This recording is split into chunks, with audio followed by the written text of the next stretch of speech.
6번 슈퍼비전에서 사용하는 총괄평가와 형성평가에 관한 설명으로 옳지 않은 것은 총괄평가와 형성평가는요, 정의도 다르고 평가 항목도 다르고 평가 방식도 다릅니다. 한번 문항별로 소개된 설명된 내용들을 읽어보면서 확인해 보도록 하겠습니다. 1번 총괄평가는 슈퍼바이지의 수행 정도의 구체적인 기준을 적용하여 최종 평가하는 것이다. 이것은 총괄평가의 정의인데요. 설명이 옳습니다.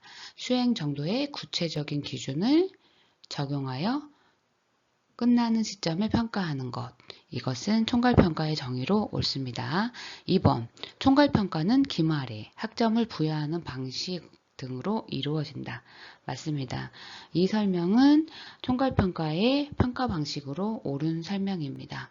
따라서 1, 2번은 모두 옳은 설명이죠. 3번으로 넘어가겠습니다. 3번 형성평가의 1차적 목적은 슈퍼바이지의 적격 여부를 판정하는 것이다. 어떤가요? 1차적인 목적이 슈퍼바이지의 적격 여부, 즉 자격에 관련된 자격 인증에 관련된 것은 형성평가일까요? 아닙니다. 이것은 총괄평가의 1차적인 목적입니다. 따라서 3번은 옳지 않는 설명입니다. 답은 3번이 되겠네요. 계속해서 4번을 읽어 나가도록 하겠습니다. 슈퍼바이저의 피드백은 형성평가의 한 형태이다. 옳습니다. 피드백도 상호 지속적이죠. 따라서 형성평가의 한 가지 형태입니다. 5번 형성평가는 슈퍼비전 진행 중에 지속적으로 제공된다. 옳습니다. 형성평가는요, 지속적으로 제공됩니다. 그래서 진행 과정에서 지속적인 평가는 형성평가의 설명으로 옳습니다.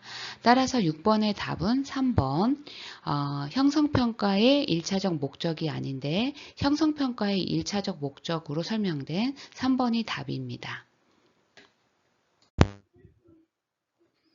7번 자해를 시도하는 청소년 내담자의 사례를 지도할 때 슈퍼바이저가 주목해야 할 위험 신호를 모두 고른 것은 기억, 언어적 호소, 니은, 부모의 방치, 디귿, 무기력과 두려움, 리을, 학교폭력 피해 사실.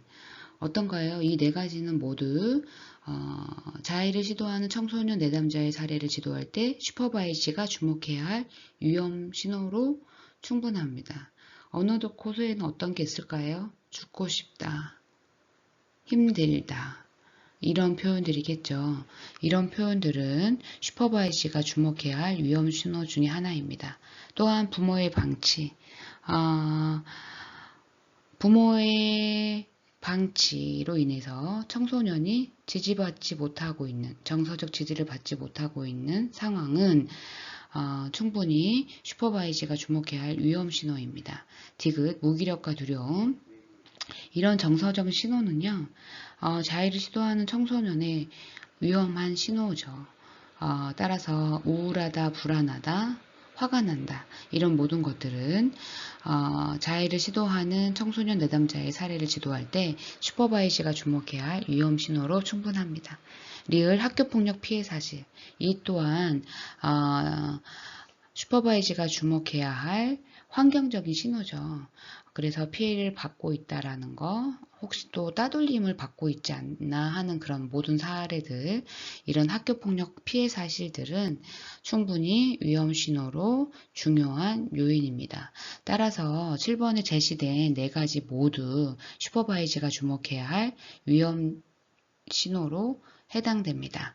다시 한번 읽어보겠습니다. 기억, 언어적 호소, 니은, 부모의 방치, 디귿, 무기력과 두려움, 리을, 학교폭력 피해 사실 모두 위험 신호입니다. 8번 슈퍼바이저 수련생 평가에 관한 설명으로 옳지 않은 것은 슈퍼바이저 수련생을 평가할 때 수련생의 사례 개념화 지도 기술을 평가할 수 있다. 수련생의 사례 개념화 지도 기술을 평가할 수 있다. 어떤가요? 옳은 설명입니다. 2번 슈퍼바이저 수련생의 자기평가를 독려하는 것은 슈퍼바이저 수련생의 발달을 위한 것이다. 맞습니다. 3번 슈퍼바이저 수련생을 평가 과정에 참여시키는 것은 슈퍼바이저의 부담을 줄이기 위한 것이다. 어떤가요? 맞나요? 아니죠.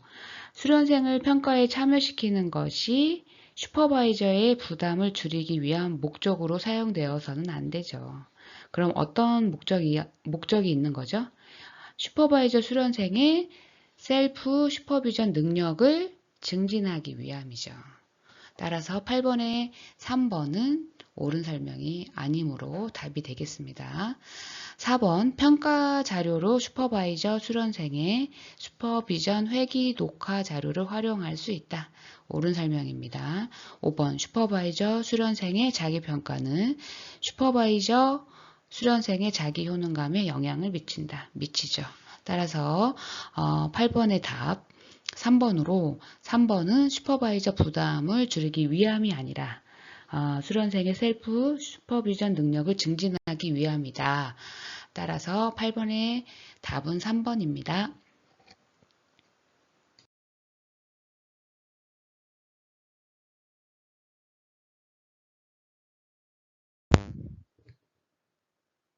9번 다음에 제시된 질문들이 공통적으로 의도하는 슈퍼비전 개입은 심리검사 결과와 호소 문제 등을 종합하여 어떤 가설을 설정했나요? 내담자의 자원과 취약점에 대해 어떻게 이해하고 활용하였나요? 어떤 상담 이론을 근거로 상담 목표와 전략을 수립할 수 있을까요? 답은 무언가요? 2번이죠. 상담 사례 개념화 조력. 사례 개념화란 어떤 심리검사든 관찰이든 면접이든 그런 모든 것들을 통해서 내담자의 호소 문제에 대한 정보를 종합하는 거죠. 그리고 그것은 문제의 원인을 알아보고 가설을 세우는 거죠. 그런 다음에 이 문제를 해결하기 위해서 상담 목표와 전략을 수립하는 겁니다. 따라서 여기에 제시된 모든 내용들이 상담 사례 개념화 조력에 대한 설명입니다. 그래서 9번의 답은 2번 상담 사례 개념화 조력입니다. 다시 한번 내용들을 한번 읽어볼게요. 심리 검사 결과와 호소 문제 등을 종합하여 어떤 가설을 설정했나요? 내담자의 자원과 취약점에 대해 어떻게 이해하고 활용하였나요? 어떤 상담 이론을 근거로 상담 목표와 전략을 수립할 수 있을까요? 답은 상담 사례 개념화 조력입니다.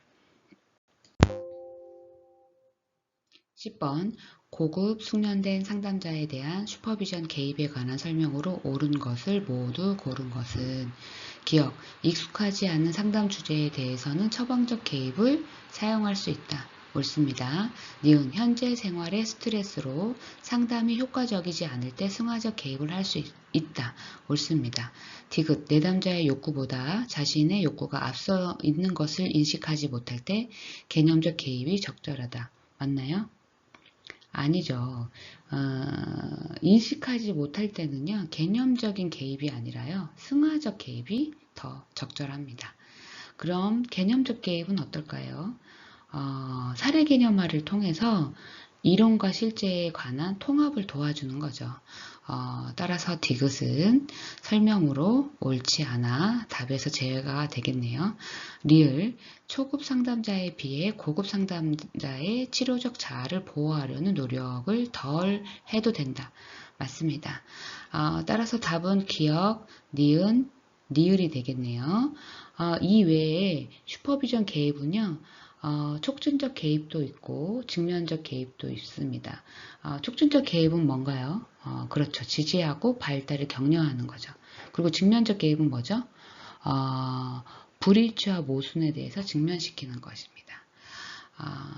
아무튼 10번 답은 기억, 니은, 니을이 정답입니다. 한번 다시 읽어보고 마치도록 하겠습니다.